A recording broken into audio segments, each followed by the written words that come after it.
Turner, Warner Brothers reaching an agreement with ESPN to bring the inside the NBA guys over there. A lot of people like this. They weren't ready to say goodbye to that crew. Charles Barkley, Ernie Johnson, Kenny Smith, Shaq. I wonder, though, is this another indication of stuck culture?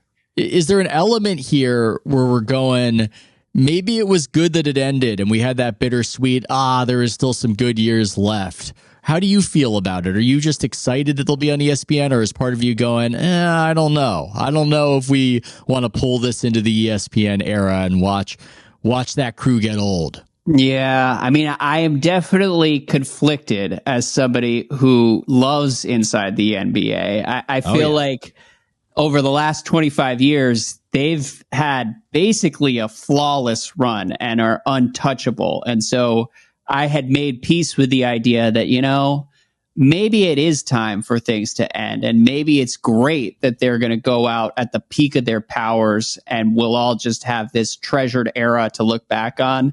And it's not like Barkley and Kenny Smith were just going to disappear from our lives. Like, they'd still do interviews. I'm sure they would both get huge checks from gambling companies. Shaq would still be in 25 commercials every year.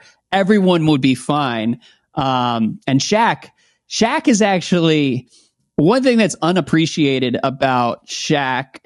Just like, he was so annoying for the first year or two on Inside the NBA. Like, do you remember any of the Twitter reactions that he generated? They hated him. Yeah. And as someone who loved the NBA, I hated him. But he's gotten so much better over time. And I think like the Shaq trajectory on that show is maybe the best testament to the genius down there in Atlanta and everything that they are able to do. So having said all that, after the last several days, like, ESPN came out and said they were going to be working opening week inside the NBA. That is, they were going to be on Christmas Day. They would be on ESPN through the playoffs and everything else. And I enjoy those guys so much that I sort of fast forwarded in my own head.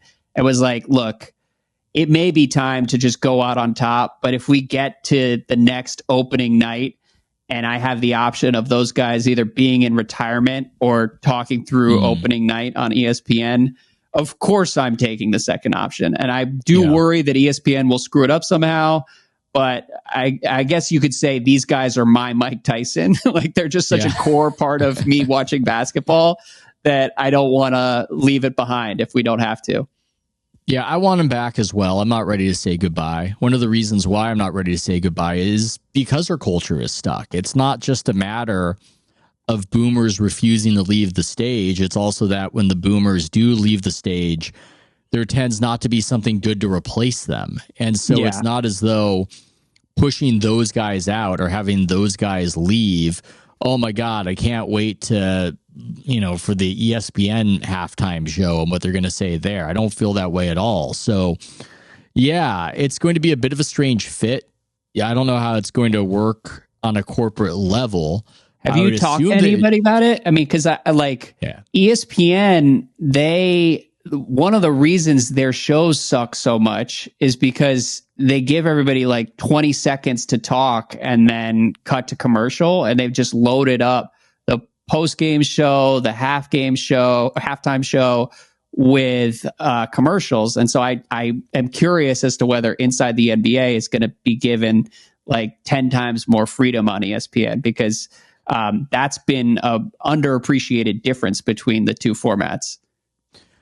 I think they will be given freedom in terms of content latitude. The timing, though, as you're talking about, that I don't know.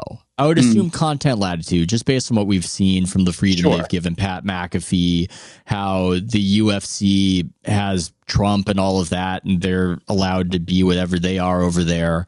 And so I think there will be freedom. But yeah, those constraints, that's a real thing. I think it's going to be once a week, and they'll work the big events like conference finals and the finals. I believe that they're going to maybe take a day from Scott Van Pelt, which if he's getting paid the same amount of money, hey, I mean, that's probably good by him. I haven't talked to him, but I would imagine if that's the setup, that's how everybody's happy working less. Yeah. Up to a point anyways.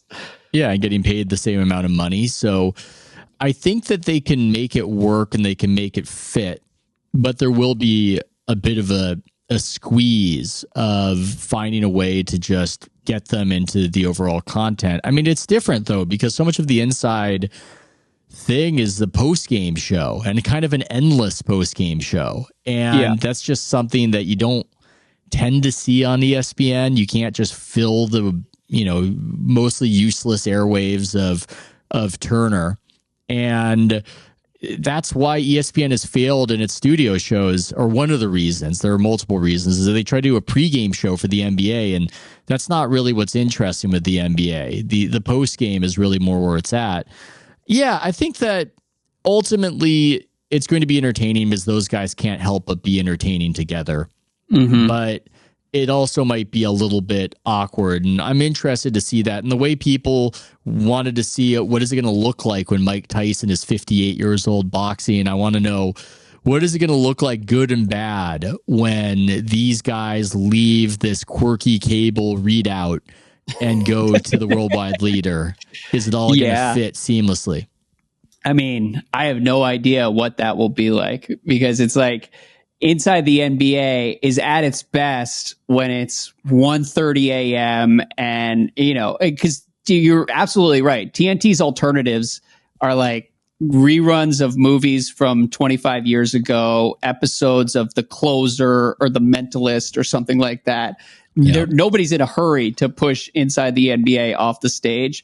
And so you get, Charles Barkley, 1 or 2, 3 drinks deep, freestyling on Jussie Smollett, or like the women in San Antonio, like all sorts of third rail shit that I can't imagine watching on ESPN airwaves. Which is great. Has the vibe shifted, by the way? As the vibe shifted that the fat women of San Antonio can now be joked about without it being a big deal? That's the real question before us. Well, I would say Barkley himself has always sort of been vibe immune. So the people who were mad at him about making fun of the big women of San Antonio, they were always in the minority. And so he was never really under threat. But the vibe shift, I think everybody at this point, he's stuck around for so long that everybody just wants him to be himself. So he's even more immune, even more bulletproof these days.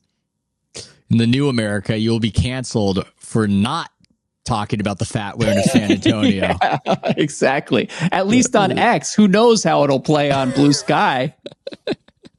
I'm just imagining Elon Musk deadpanning about all of it and how it's important that we tell the truth about these sorts of things that we have not been honest about, such as the caloric content of the enormous.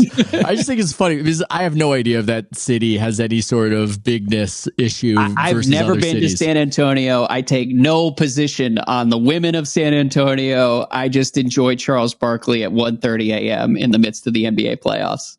I think it's funny because it's San Antonio, because it's not a city people think about at all. They just think about the Alamo. And the idea that it has this particular problem fueled by Tex-Mex is highly amusing. Honestly, it makes you want to go. It makes you want to eat the Tex-Mex. I mean, it's strawberry margarita is a decadent thing, and they got that down there. Queso is a decadent thing as well. When it's dangerous.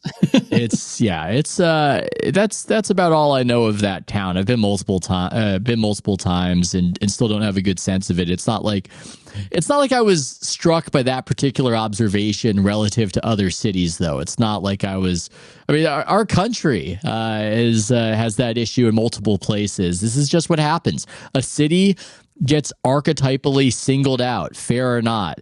Boston is the racist city. Philadelphia is the mean fan city. Yeah. This is just how it goes. I don't know what DC is. It's a swampy city. And let me tell you, the stereotypes are absolutely right. And I still love living here, but I don't know. It could get less swampy over the next 4 years. Apparently, a lot of people are looking to make the government more efficient. cut into some of those consulting contracts. I have no idea what to expect, but I will still be here for 4 years from now. I'm not moving. It's a new America, man. They might switch back from Commanders to Redskins. You don't know. Anything can happen. Yeah.